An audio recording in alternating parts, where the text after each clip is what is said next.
to'laqonli baxtli bo'lishingiz uchun nima yetmayapti?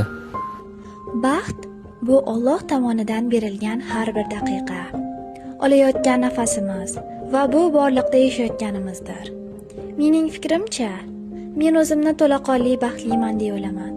Chunki Allohim menga to'g'ri yo'l ko'rsatadigan, har doim qo'llab-quvvatlaydigan, ilm olishimga sharoit yaratib beradigan va men qay holatda bo'lmay, meni har doim yaxshi ko'radigan ota-ona va aka-opalarimni inom qilgan.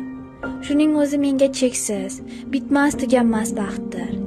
Yana ayta olamanki, shu olamni ko'rishim uchun, uni his qilishim uchun ko'zimga nur baxshida etilgani men uchun baxt.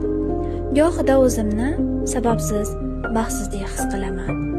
Ammo shuni tushunib yetdimki, men o'zimni baxtsiz his qilishga umuman haqqim yo'q.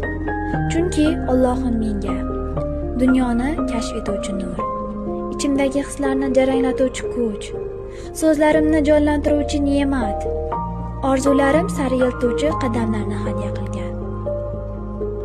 Bu fikrga men dunyoda bo'layotgan voqeliklarga amin bo'lgan holda kelganman. Bu sanab o'tganlarim hammasi ham barcha odamda mavjud emas. Shunday insonlar borki, oyoqlari bo'lsa, yura olsa, o'zlarini baxtli his qilishlari haqida o'ylashadi. Qo'llari bo'lsa-yu, san'at asarlari yaratishlari haqida tasavvur qilishadi. Ba'zilar esa dunyoni ohang orqali his qiluvchi ne'matga ega bo'lishsa, o'zlarini olamdagi eng baxtli inson deb hisoblashlari haqida xayol surishadi. Shuncha ne'matga ega bo'la turib, nega biz o'zimizni baxtsiz his qilamiz?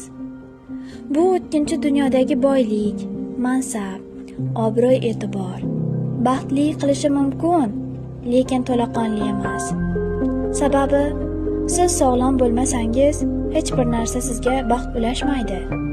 Shuni ta'kidlamoqchimanki, baxtni oltin zarlardan, kayfu safodan, bu 5 kunlik dunyodagi nufuzdan emas, balki atrofimizdagi narsalardan qidiraylik. Bu lahzalar qayta berilmaydi. Shuning uchun har bir onni shukr qilib, baxtli qilib o'tkazaylik. Mening nazdimda baxt shukr qila olgan qalbda yashaydi. Baxt. Har bir onni o'tkazaylik baxt ila. Baxtsizlikni o'ylamaylik hech sira. Bu hayot beriladi-ku bir bora. Ey inson, olamda borliging qadrla. Boylik, oltin zarlar topilar har yerda. Harakat qilsang hammasiga toparsan chora. Ota-onang baxting ekanin bir o'yla. Alloh bergan har bir ne'mat baxtdir.